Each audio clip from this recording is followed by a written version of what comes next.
rooftops aren't the clearing ones that we're used to.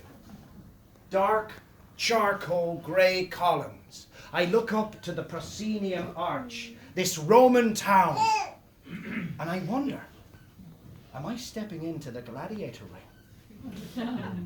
Many cars are busying around one another, and it's more cars that I have seen in one place before. One rolls by with the window open, and I hear Elvis sing at me, "It's now or never." A quick toot of the train whistle, and it signals its departure. And I'm really here, standing on these steps in St. George's Square. Busy men with briefcases, raincoats hanging with precision over their arms, bags, handbags, suitcases, and hats. There seems to be a need for a hat here. Yorkshire.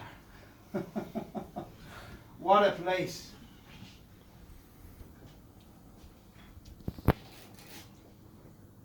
It's a funny thing.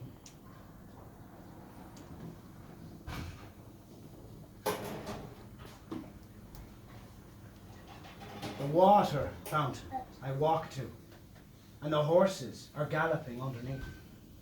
And I find myself longing to be back on mine again.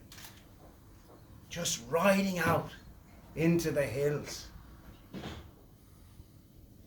The water trickles over the shell bowl, and the clock reminds me of the time and that I should be on my way to Mrs. Joyce at the Old Hat.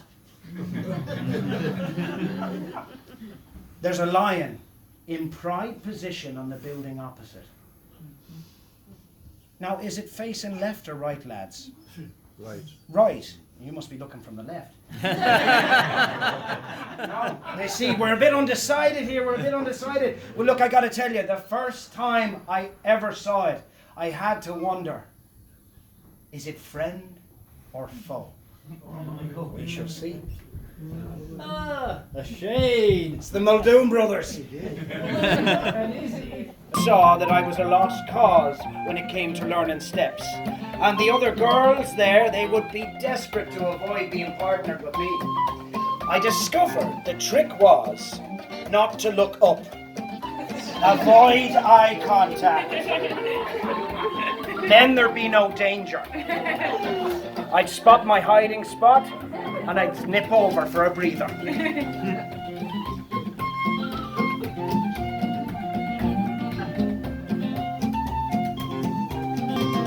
This reminds me of home.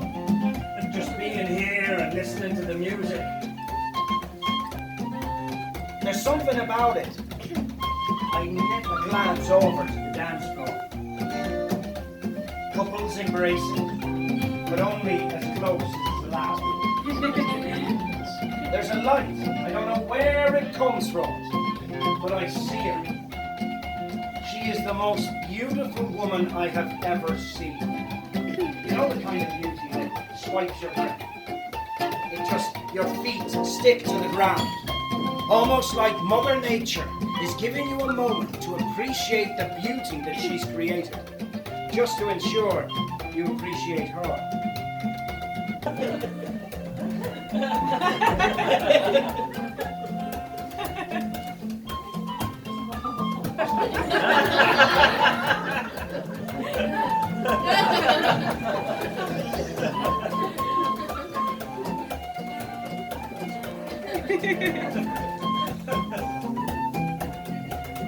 Way up in the north and old Tyrone, there's a pretty little girl called my own. Sweetest rose that I've ever grown.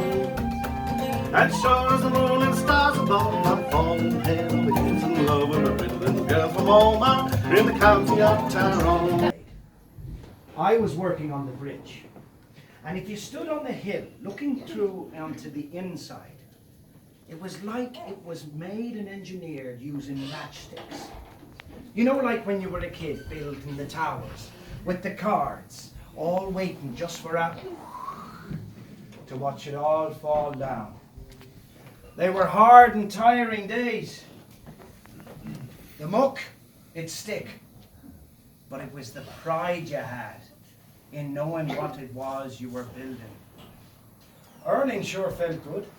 I'd send a bit of money home with a prayer and a hope that me mammy could put it to good use. It would be returned with a short letter. I hope this finds you well. Everyone here is in good spirits. She'd send a small cardboard box with shamrocks on St. Patrick's Day. She'd like Mrs. O'Grady, my landlady. Although fiercer than a bear, and heaven knows there's a brave enough soul there that would say no to her. Her strict rules in the house would certainly put the Muldoon brothers in their place.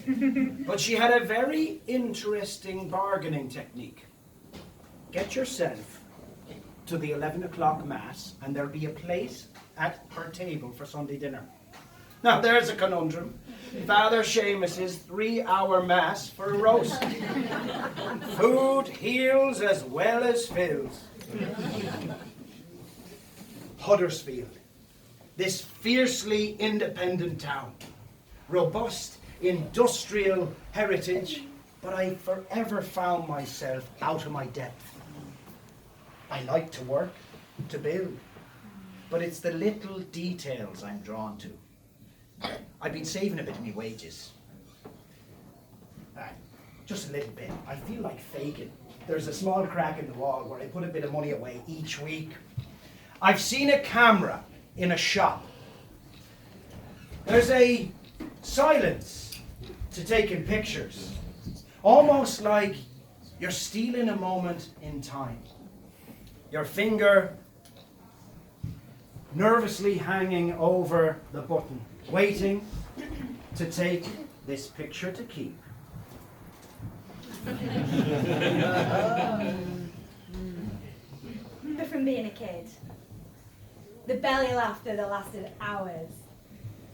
For me, it was me and my cousins and the wheelbarrow. Pa O'Sheen, he'd be working in his beloved garden and we'd just wait. Grandma would bring us squash and biscuits and we'd wait and we'd watch and we'd try and suss out when he'd be finished so that we could be ready. Now he'd lay his spade gently against the garage wall. Then suddenly the wheelbarrow would rush past us potential racers and we'd be off. Oh, there was a cork in the bottom of it. We'd sit in the middle, the edge were our handlebars, and suddenly we'd be racing around the world, the gnarliest of tracks, up into the sky, adventuring new places, just like in the movies. Now,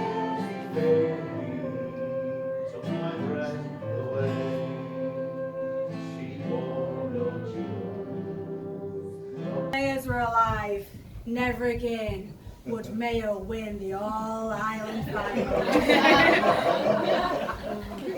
Yeah, I thought it were a load full of rubbish too. However, having sat through near on 10 finals with Pa, most of which were lost during the final minutes or by 1 or 2 points, you start to set a bit of store by it, don't you?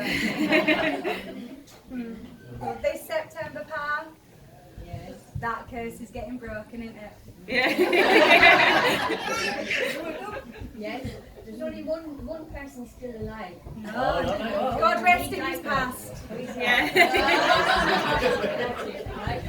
Finally, his past.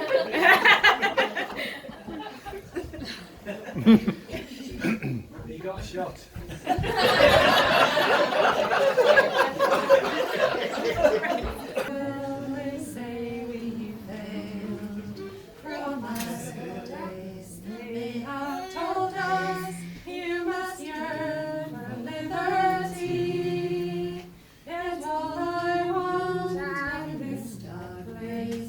Is to have you here.